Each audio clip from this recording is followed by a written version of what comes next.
Hello students, आज हम social science के अंतर्गत चैप्टर 6 8th क्लास में understanding our criminal justice system यानी कि हमारी आपराधिक न्याय प्रणाली चैप्टर का नाम है। जैसा कि चैप्टर से ही विदित है कि आपराधिक न्याय प्रणाली, जो अपराध होते हैं उसमें न्याय व्यवस्था किस प्रकार कार्य करती है, उससे संबंधित सारी क्रियाएं इस चैप्टर के अंतर्गत आएंगी, जिन्हें मैं समझाने का प्रयास कर रहा हूं। आशा करता हूं आप सभी अच्छी प्रकार से इसे समझेंगे और सुनेंगे। जैसा कि आपने देखा, What is the role of the police in investigating a crime? अपराध की जांच करने में पुलिस की क्या भूमिका होती है।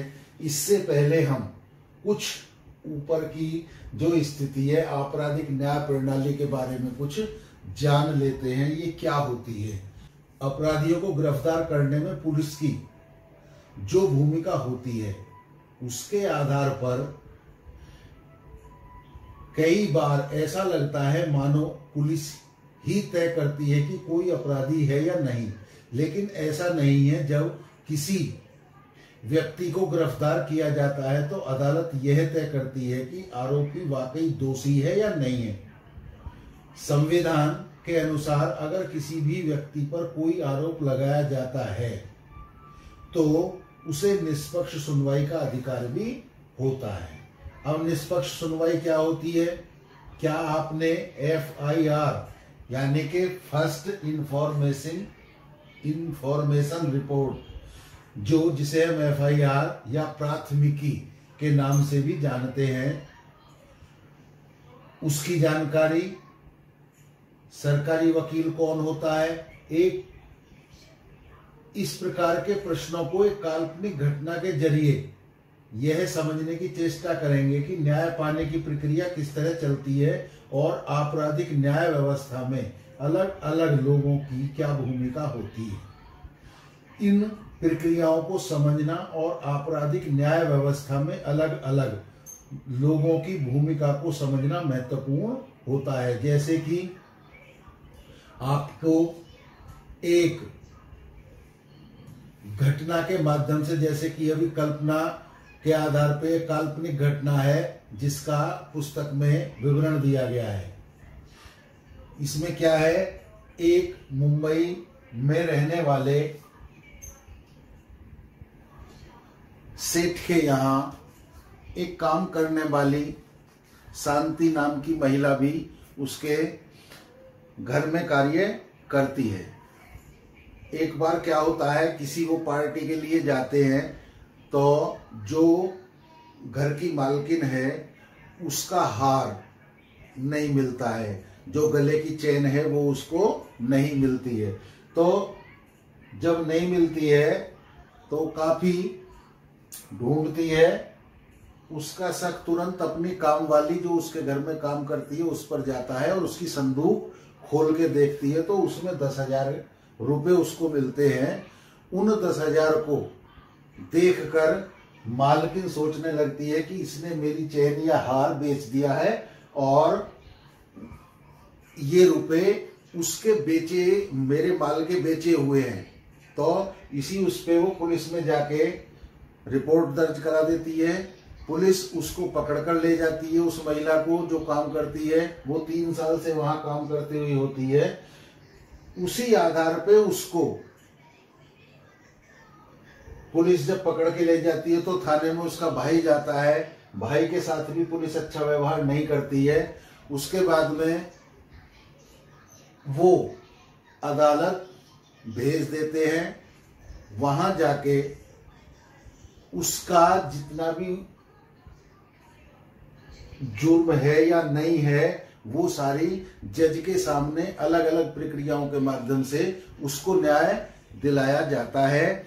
यह एक घटना है, इसे आप पढ़ें और समझें। जैसा कि ये इसमें लिखा हुआ है, एक घटना पहले ही पेज पे आपके पे लिखी हुई है, ये पूरी घटना। इस घटना के आधार पर आप देख सकते हैं कि पुलिस, सरकारी वकील, बचाव पक्ष का वकील और न्यायाधीश, ये 4 अधिकारी आपराधिक न्याय व्यवस्था में मुख्य लोग होते हैं।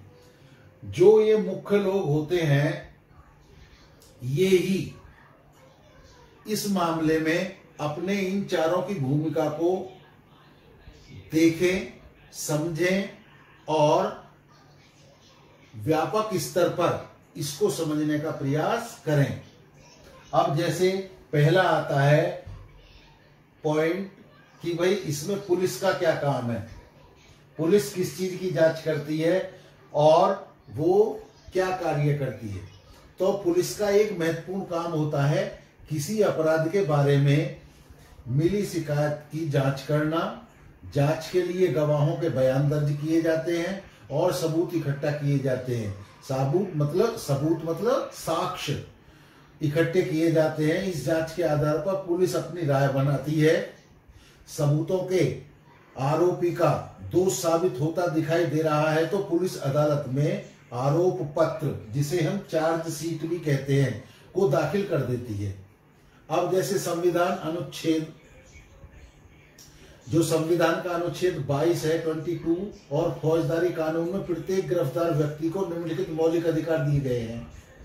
गिरफ्तारी के समय उसे यह जानने का अधिकार है कि गिरफ्तारी किस कारण से की जा रही है। गिरफ्तारी के 24 घंटों के भीतर मजिस्ट्रेट के सामने पेश होने का भी अधिकार है। गिरफ्तारी के दौरान यह हिरासत में किसी भी तरह के दुर्व्यवहार या यातना से बचने का अधिकार है। पुलिस हिरासत में दिए गए इकबालिया यानी कि एक तरफ की जो बयानबाजी होती है, जो साक्ष्य जुटाए जाते हैं, आरोपी के खिलाफ सबूत के तौर पर इस्तेमाल नहीं किया जा सकता। जो थाने में बात वो कहता है उस पर अदालत विश्वास नहीं करती। इसका मतलब ये है 15 साल से कम उम्र के बालक और किसी भी महिला को केवल सवाल पूछने के लिए थाने में नहीं बुलाया जा सकता।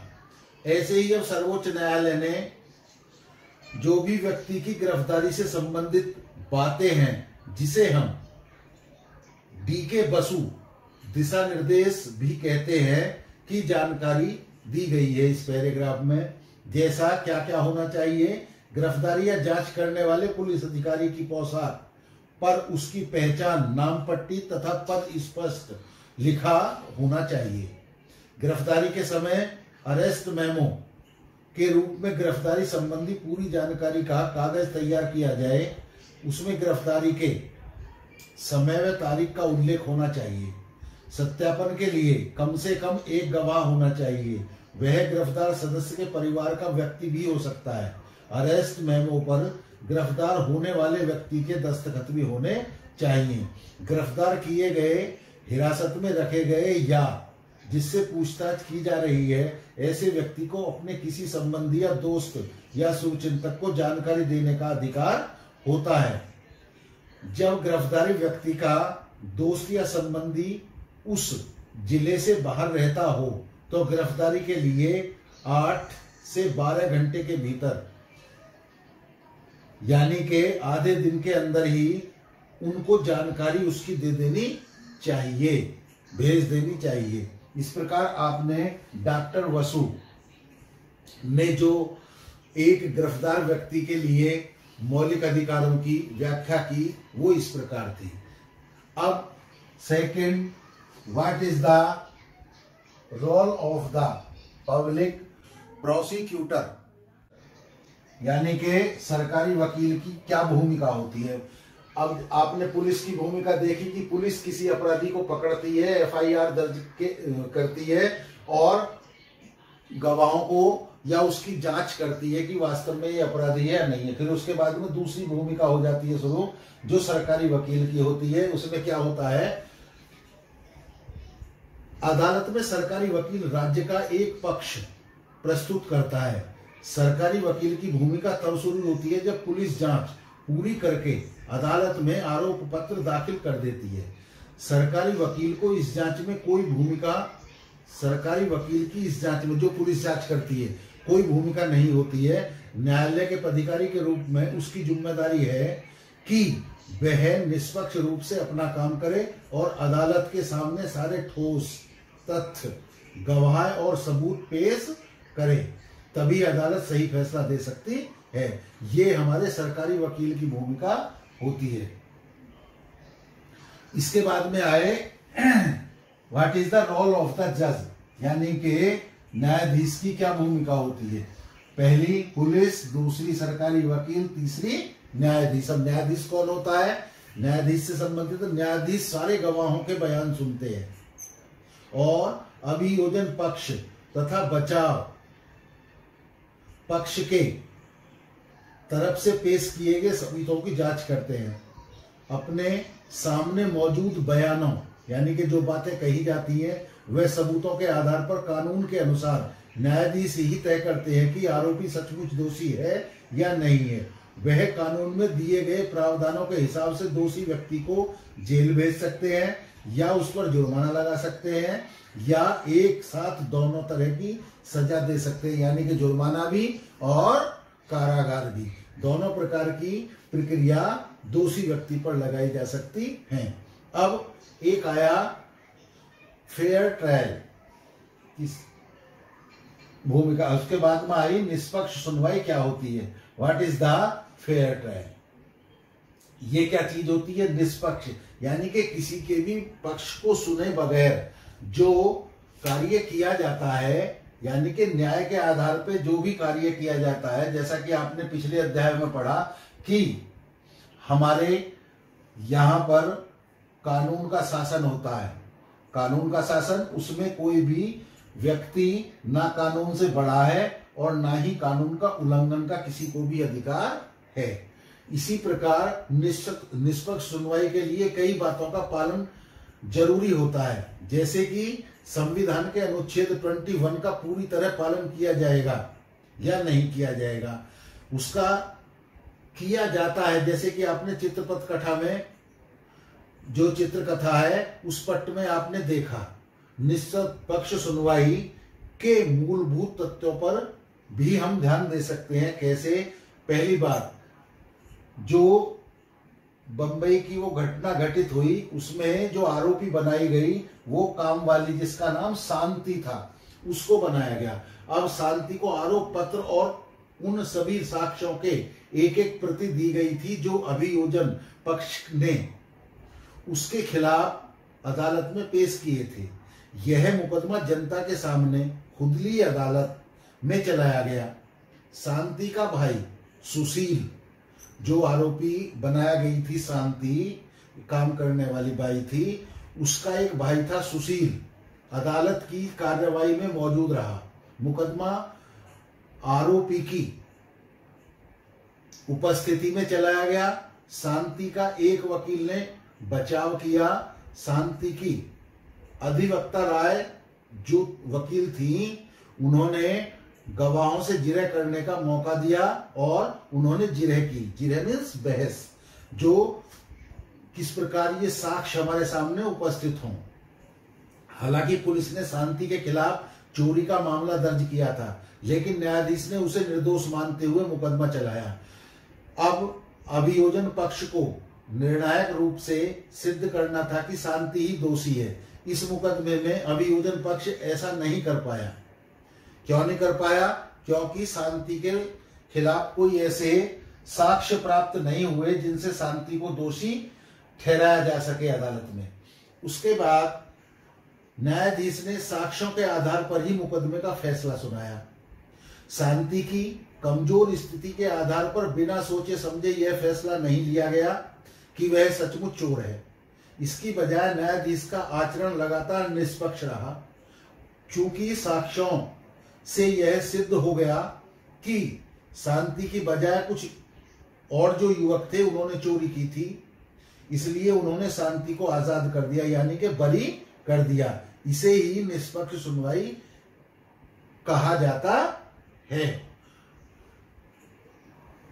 हमने जिन लोगों का जिक्र किया, संविधान और कानून दोनों में यह कहा गया है कि उन लोगों को अपनी जिम्मेदारी सही ढंग से निभानी चाहिए इसका मतलब यह है कि प्रत्येक नागरिक, चाहे वह विभिन्न वर्ग, जाति, धर्म और वैचारिक मान्यताओं के हैं, उन्हें निष्पक्ष सुनवाई का अधिकार दिया जाए।